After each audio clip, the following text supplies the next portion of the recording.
Hello friends, இன்றைக்கி நம்ம இந்த வீடியோவில் என்ன பார்க்க போகிறோம்னா எக் மஞ்சூரியன் எப்படி செய்ய போகிறோன்னு பார்க்க போகிறோம். வாங்க வீடியோக்குள்ளே போகலாம். அதுக்கு தேவையான பொருட்கள்: ஒரு பவுல் எடுத்துக்கோங்க. அந்த பவுலில் வந்து நம்ம 5 முட்டையை உடச்சி ஊற்றிக்கலாம். ஸோ அதுக்கப்புறமா 1/4 டேபிள் ஸ்பூன் சால்ட்டு சேர்த்துக்கலாம். 1/2 டேபிள் ஸ்பூன் பெப்பர் சேர்த்துக்கோங்க. ஸோ சேர்த்து இது இந்த மூணையும் சேர்த்து நல்லா கலக்கிக்கலாம். ஸோ இந்த மாதிரி கலக்கிட்டதுக்கப்புறமா ஒரு பாத்திரம் இல்லைனா ஒரு டிஃபன் பாக்ஸ் இந்த மாதிரி எடுத்துக்கோங்க. ஸோ நம்ம இதை வந்து வேக வைக்க போகிறோம். இது நல்லா கலக்கிட்ட பிறகு அந்த டிஃபன் பாக்ஸோ பாத்திரமோ அதில் வந்து நல்லா ஆயிலை வந்து அப்ளை பண்ணிக்கோங்க. ஸோ அப்போ தான் நல்லா நம்மளுக்கு எடுக்கும் போது நல்லா அழகாக வரும், இல்லைன்னா வராது. இந்த மாதிரி நல்லா கலக்குனதை வந்து அந்த பேனில் பாக்ஸில் ஊற்றிட்டு டிஃபன் பாக்ஸில் அதுக்கப்புறமா அதை வேக வைக்கிறதுக்கு வந்து ஒரு கடாயோ பேன் எடுத்துக்கோங்க.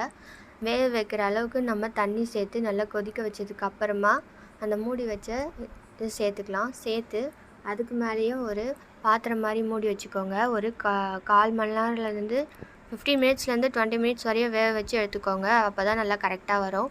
அதுக்கப்புறமா வெந்ததுக்கப்புறமா நம்ம ஸ்கொயர் ஷேப்பில் வந்து இந்த மாதிரி கட் பண்ணி எடுத்துக்கலாம். இந்த மாதிரி ஷேப்பில் நீங்கள் கட் பண்ணி எடுத்துக்கோங்க. நம்ம எண்ணெய் அப்ளை பண்ணதுனால நம்மளுக்கு அழகாக வந்திருக்கு. இந்த மாதிரி இதை வந்து தனியாக ஒரு தட்டில் எடுத்து வச்சுக்கலாம். அதுக்கப்புறமா ஒரு பாத்திரம் எடுத்துக்கோங்க. அதில் 3 டேபிள் ஸ்பூன் மைதா சேர்த்துக்கோங்க. 3 டேபிள் ஸ்பூன் சோள மாவு சேர்த்துக்கோங்க, கார்ன்ஃப்ளவர். அதுக்கப்புறமா 1/4 டேபிள் ஸ்பூன் பெப்பர் சேர்த்துக்கோங்க. 1/2 டேபிள் ஸ்பூன் சில்லி பவுடர் சேர்த்துக்கோங்க. 1/4 டேபிள் ஸ்பூன் சால்ட் சேர்த்துக்கலாம். 1 டேபிள் ஸ்பூன் இஞ்சி பூண்டு பேஸ்ட்டு சேர்த்துக்கோங்க. ஸோ இதை சேர்த்துட்டு கொஞ்சமாக தண்ணி தெளிச்சிக்கோங்க. தண்ணி நிறையா சேர்க்கக்கூடாது, கெட்டியாக இருக்கணும். ஸோ இதெல்லாம் சேர்த்து நல்லா பிசைஞ்சு எடுத்துக்கலாம். நம்ம பஜ்ஜி போட்டு எடுக்கிற மாதிரி இந்த மாவு நல்லா கெட்டியாக இருக்கணும். ஸோ மசாலா எல்லாமே உப்பு எல்லாமே சேர்த்து நல்லா கொஞ்சம் பிசைஞ்சு எடுத்துக்கணும் இந்த மாதிரி கெட்டியாக. அதுக்கப்புறமா நம்ம வேக வச்சு எடுத்த அந்த முட்டையும் சேர்த்துக்கணும். சேர்த்து இந்த மாதிரி கட் பண்ணி வச்சுருக்கோம். அதெல்லாம் சேர்த்துக்கிட்டு அந்த மாவு வந்து இதில் நல்லா ஒட்டுற மாதிரி நம்ம உடையாமல் நல்லா அழகாக பிசைஞ்சிக்கலாம். இந்த மாதிரி அடி விட்டு நம்ம மாவு அதில் ஒட்டுற மாதிரி போட்டு எடுத்துக்கலாம். அப்போ தான் மாவும் சேர்த்து நல்லா அழகாக வரும், இல்லைன்னா திரியாக போயிடும். நீங்கள் தண்ணி சேர்த்தா இந்த மாதிரி திரியாக போயிடும். இந்த மாதிரி கெட்டியாக சேர்த்துக்கோங்க. அதுக்கப்புறமா ஒரு கடாய் எடுத்து வச்சுக்கோங்க. கடாய் நல்லா காஞ்ச பிறகு பொரிச்சு எடுக்கிற அளவுக்கு நம்ம எண்ணெய் சேர்த்து நம்ம அப்ளை பண்ணியிருந்த அந்த முட்டையும் அதை சேர்த்து பொரிச்சு எடுத்துக்கலாம். ஸோ இந்த மாதிரி நீங்கள் போட்டுக்கிட்டு ப்ரௌன் கலரில் வந்ததுக்கப்புறம் இந்த பக்கம் 2 பக்கமும் நல்லா திருப்பி விட்டுக்கோங்க. ஸோ ப்ரௌன் கலரில் வரணும். தீஞ்சிராமல் நீங்கள் ஸ்டவ்வை மீடியம் ஃப்ளேமில் வச்சு நல்லா பொரிச்சு எடுத்துக்கோங்க. அதுக்கப்புறமா ஒரு தட்டோ கிண்ணமோ அதில் பொரிச்சு எடுத்ததுக்கப்புறம் எண்ணெயை நல்லா வடிகட்டி தனியாக எடுத்து வச்சுக்கலாம். இதை தனியாக எடுத்து வச்சுக்கோங்க. அதுக்கப்புறமா ஒரு பேன் எடுத்துக்கோங்க. பேன் நல்லா காஞ்ச பிறகு நம்ம 3 டேபிள் ஸ்பூன் எண்ணெய் சேர்த்துக்கலாம். சேர்த்ததுக்கப்புறமா பொடிசாக நறுக்கின பூண்டு சேர்த்துக்கோங்க. அதுக்கப்புறமா இஞ்சியும் நல்லா பொடிசாக நறுக்கி சேர்த்துக்கோங்க. சேர்த்ததுக்கப்புறமா ஒரு பச்சை மிளகா பொடிசாக நறுக்கி சேர்த்துக்கோங்க. சேர்த்து இது 3த்தையும் சேர்த்து நல்லா வதக்கிக்கலாம். அதுக்கப்புறமா பாதி வெங்காயத்தை வந்து பொடியாக நறுக்கி சேர்த்துக்கோங்க. அதையும் சேர்த்து நல்லா வதக்கி எடுத்துக்கோங்க.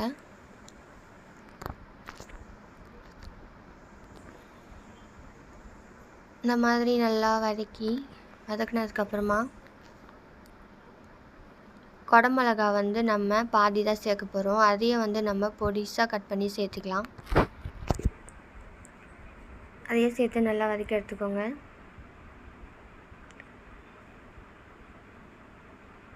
அதுக்கப்புறம் நம்ம 2 table spoon red chilli sauce சேர்க்க போகிறோம். அதையும் சேர்த்துக்கோங்க. அதுக்கப்புறமா 2 டேபிள் ஸ்பூன் டொமேட்டோ சாஸ் சேர்த்துக்கோங்க.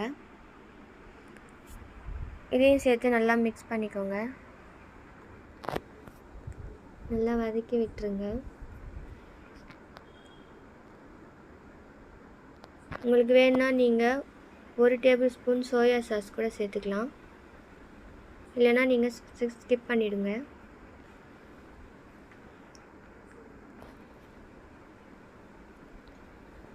ஸோ இது எல்லாத்தையும் சேர்த்து நல்லா வதக்கி எடுத்துக்கோங்க. அதுக்கப்புறம் 1 ஸ்பூன் கார்ன்ஃப்ளவர் சேர்த்துக்கலாம் ஒரு கிண்ணத்தில். அதுக்கப்புறமா கொஞ்சமாக தண்ணி சேர்த்து நல்லா கலக்கி விட்டுக்கோங்க. ஸோ இதை வந்து கட்டி இல்லாமல் நல்லா நம்ம கலக்கி விட்டுக்கணும். நல்லா அந்த கார்ன்ஃப்ளவர் வந்து நல்லா மாவு கணக்காக நல்லா கலக்கி எடுத்துக்கோங்க. ஒரு கட்டி கூட இருக்கக்கூடாது. இந்த கலக்கி வச்சுருந்த அந்த கார்ன்ஃப்ளவர் வாட்டரை நம்ம ஆல்ரெடி வதக்கி வச்சுருந்ததில் சேர்த்துக்கலாம். சேர்த்து நல்லா கிளறி விட்டுக்கோங்க. அதுக்கப்புறமா 1/4 டேபிள்ஸ்பூன் சால்ட் சேர்த்துக்கோங்க.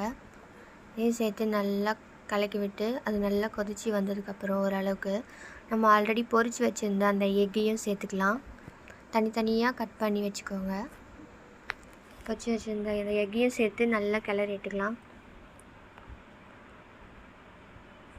ஸோ உடையாமல் நாலா பக்கமும் அடி விட்டு நல்லா இந்த மாதிரி கிளறிட்டுக்கோங்க.